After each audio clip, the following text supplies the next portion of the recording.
Le ministre de l'Intérieur a été face ce matin aux députés membres de la Commission des Finances. Herman Mongo est allé présenter les projets de budget 2024 modifiés des missions défense, sécurité et administration du territoire. Priscan Kamabekale, Valérie Charles Poulangoy. Vu à près de 194 milliards de francs CFA dans la loi de finances initiale 2024, le budget de la mission défense est en hausse de près de 24 milliards de francs CFA dans la loi de finances rectificative 2024. C'est ce qui ressort du dit projet de budget rectifié 2024 de la mission défense, soumis pour examen et adoption aux honorables députés, membres de la Commission des Finances par le ministre de l'Intérieur et de la Sécurité Herman Mongo, en lieu et place du ministre de la Défense Brigitte Okanoa empêché.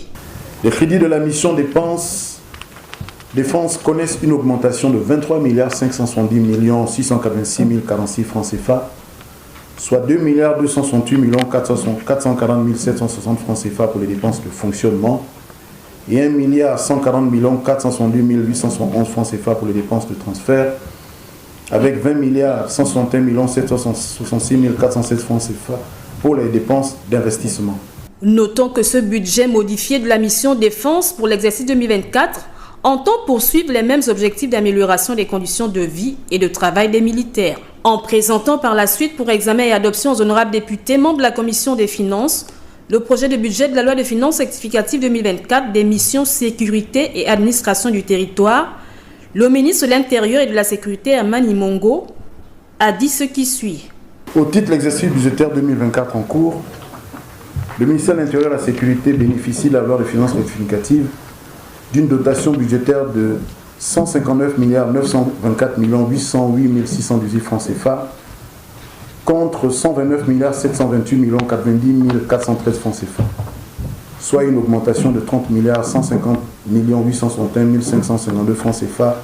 Sur le pan administration du territoire, il faut retenir que un peu plus de 10 milliards de francs CFA ont été alloués à ce domaine dans la loi de finances rectificative 2024. Les dépenses relatives à la phase préparatoire du référendum ont absorbé toute la dotation supplémentaire en investissement, dont 7 56 623 500 francs CFA pour les besoins en fonctionnement. Ce projet de budget révisé sera examiné au fond avant son adoption en séance plénière.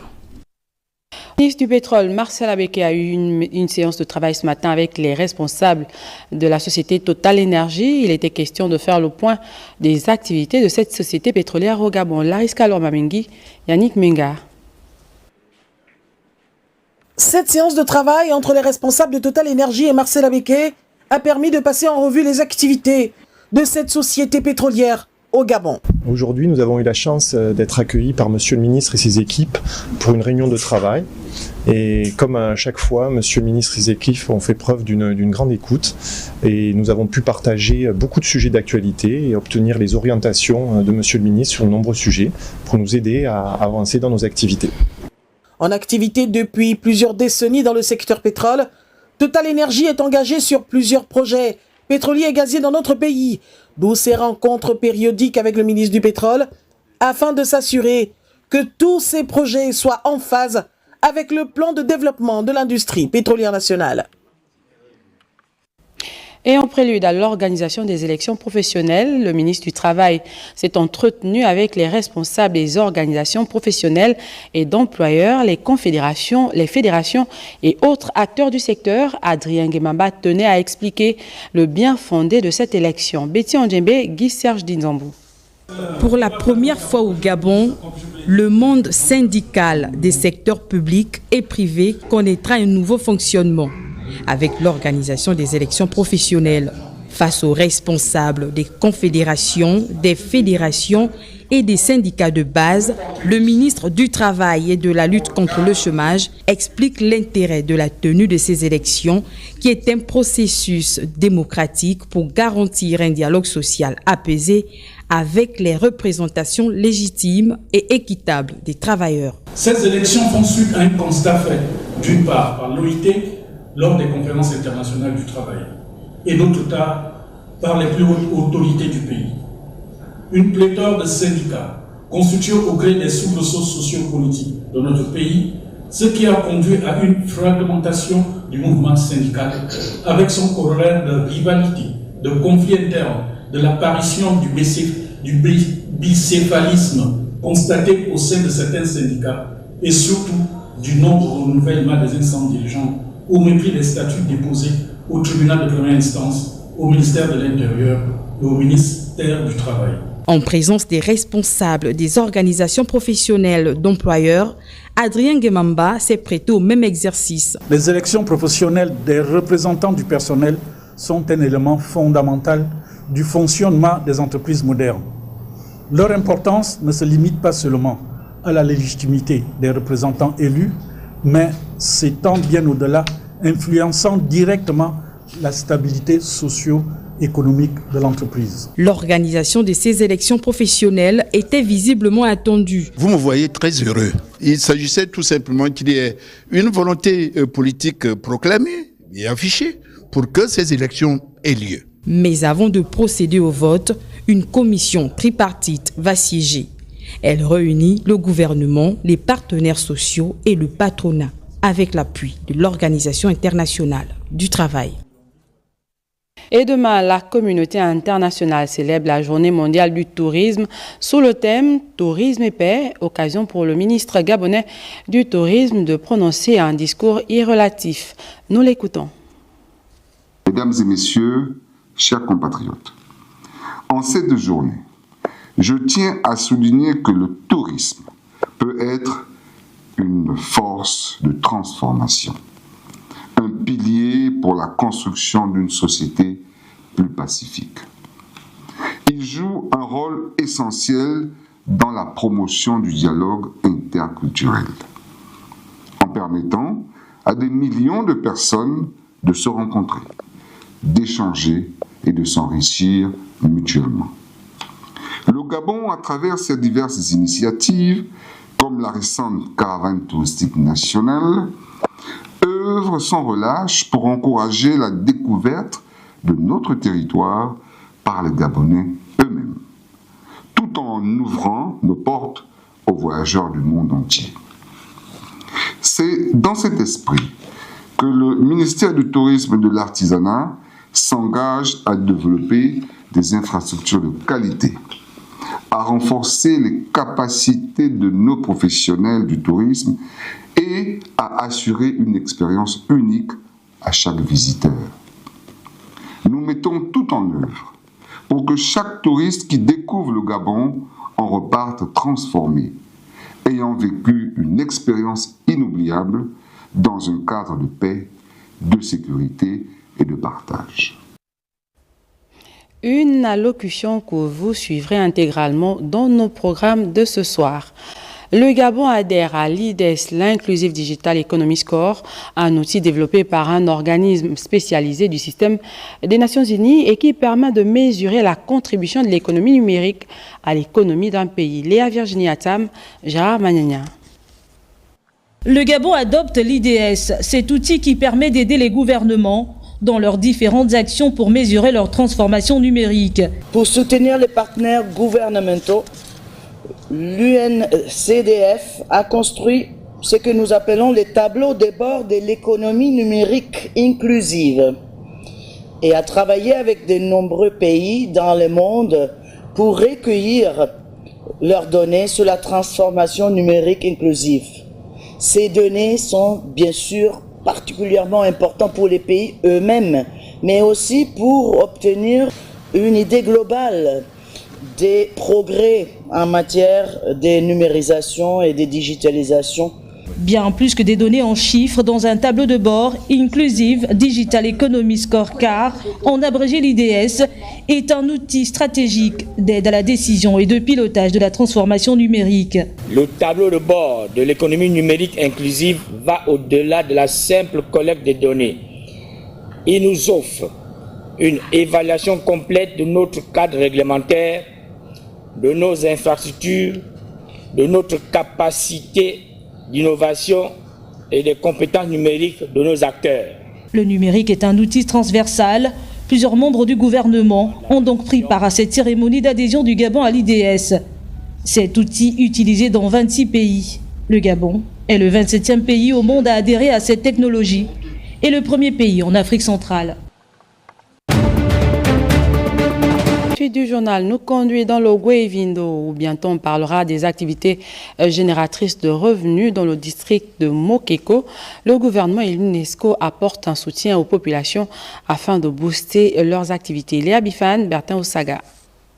Avec un quotidien marqué par le conflit homme-faune et le sous-développement, les populations du district de Mokeko franchissent une étape vers l'autonomisation à travers ce soutien de l'UNESCO. Un geste qui vient appuyer les activités de l'Agence nationale des parcs nationaux en faveur des communautés riveraines du parc national de l'Alopé. Le district de Mokeko fonde ses espoirs sur les initiatives des plus hautes autorités du Gabon, en tête desquelles le président de la transition, président de la République, chef de l'État, son Excellence, le général de brigade Brice Clotaire Oligui-Nguema. Nous encourageons fortement cette noble initiative au profit de l'ensemble des populations vivant dans le parc national de l'Alopé. Il existe une pléthore de possibilités pour développer les activités génératrices de revenus. Les populations de l'Opé-Okanda doivent s'orienter désormais vers cet idéal. À certains qui avaient encore des doutes, aujourd'hui nous voyons que c'est possible d'y croire et voir les projets se concrétiser. L'accompagnement de l'UNESCO ici prend en compte les projets tels que la restauration, la pêche et l'artisanat. Aux bénéficiaires, je voudrais simplement dire ceci n'est pas un don. C'est une mise à disposition de matériel pour vous soutenir et vous encourager à poursuivre vos activités que vous aviez déjà engagées. Ceci est une responsabilité communautaire vis-à-vis de vos parents, frères et sœurs, car du succès de vos initiatives découleront d'autres projets que nous viendrons soutenir. Nous, les premiers bénéficiaires des AGR de l'Alopé, nous ne pouvons être heureux que si d'autres aussi deviennent bénéficiaires d'un appui de l'État ou de ses partenaires. Pour aujourd'hui, nous disons merci à l'UNESCO pour ce premier pas. Les activités génératrices de revenus vont ainsi devenir une réalité à l'Alopé. Messieurs, cette mission que nous avons initiée conjointement avec l'UNESCO est le fruit d'un partenariat de la Direction générale de l'économie sociale, du ministère dont j'ai la charge et de cet organisme international afin de proposer aux populations locales des activités génératrices de revenus. Cette mission conjointe UNESCO-gouvernement annonce déjà la mise à jour des plans de gestion du parc national de l'Alopé et celui de Livino. Et le ministre de la Santé lançait il y a plusieurs jours le programme de riposte contre l'épidémie Mpox. Dans le feu de l'action, les personnels de la Croix-Rouge et ceux du ministère de la Santé recevaient des rudiments pratiques pour lutter contre la maladie au Gabon. Andine El Tougui, Juste Ndjana. N'oublions jamais que la santé est un bien précieux et qu'il est de notre devoir de la protéger. L'unité opérationnelle de communication des risques et engagements communautaires, bras séculaire du ministère de la Santé en la matière, tient conjointement avec la Croix-Rouge gabonaise cette formation des formateurs qui vise à donner des outils pratiques à ses responsables pour lutter contre l'épidémie de la varole du singe. Nous venons en appui à la Croix-Rouge pour renforcer les capacités de leurs volontaires et pour pouvoir mettre en place des stratégies qui nous permettront justement de déployer toutes ces ressources humaines-là et toutes ces ressources aussi bien humaines que matérielles dans les différentes zones à risque. Cet atelier est donc une étape cruciale qui nous permettra de renforcer notre capacité à répondre efficacement aux menaces sanitaires. Au-delà de cette formation, la maison humanitaire entend prévenir et répondre rapidement aux urgences épidémiologiques. Pour l'instant, nous avons 3 provinces cibles. Nous avons donc la province de l'Est-Uyère, la province du Moyen-Ogwe et également la province du Haut-Ogwe. Et après, nous accompagnons également le ministère partout où ils pourront se déployer. La Croix-Rouge est là pour jouer son rôle d'auxiliaire de pouvoir public en accompagnant tous les ministères partenaires. Les récentes vagues des épidémies ont mis en évidence la nécessité d'apporter une réponse plus efficace face aux crises sanitaires mondiales. C'est dans cette optique que la Croix-Rouge gabonaise et ses partenaires tiennent à renforcer les capacités des acteurs de terrain. Parlons encore santé avec l'Arche de la Paix, le navire hôpital de la marine chinoise qui est à Libreville au Gabon depuis ce matin. Ceci, bien sûr, dans le cadre de la mission médicale Harmonie 2024. Jean-Augustin Dengui, Hervé Ndigué. L'exécution des hymnes nationaux des deux pays pour magnifier l'excellence des relations diplomatiques entre la Chine et le Gabon en présence du ministre de l'Intérieur assurant l'intérim de sa collègue en charge de la Défense nationale. À bord de ce navire hôpital Arche de la Paix, des équipes médicales venues de Chine, toutes spécialités confondues, avec des équipements modernes permettant des interventions chirurgicales de tout genre, et même la médecine traditionnelle chinoise pratiquée depuis plus de 2000 ans y est encore appliquée. Cette fois-ci, nous avons apporté des équipements médicaux plus avancés et nous avons également apporté le personnel médical plus professionnel. Cette action médicale qui entre dans le cadre de la mission Harmonie 2024 se tient au moment de la célébration du 50e de l'établissement des relations diplomatiques sino-gabonaises. Que ce soit en service ambulatoire ou en médecine d'urgence et même en hospitalisation à très court terme, ce que l'Arche de la Paix propose ici nous satisfait énormément. Cette opération que vous appelez Harmonie fait écho au concept Armée-Nation, qui est un concept éminemment important pour le comité pour la transition et la restauration des institutions, dirigé par le président de la transition, président de la République, chef de l'État, le général de brigade, Brice Clotaire Oligui Nguema. Et pour permettre la bonne réussite de cette opération, toutes les composantes des forces de défense et de sécurité et le ministère de la Santé ont été pleinement mobilisés. Soulignons qu'en 2017, le navire hôpital Arche de la Paix avait séjourné au Gabon et à cette occasion, près de 6000 services médicaux gratuits avaient été fournis aux patients gabonais. Pour cette deuxième arrivée, près de 800 patients sont attendus chaque jour par les médecins chinois.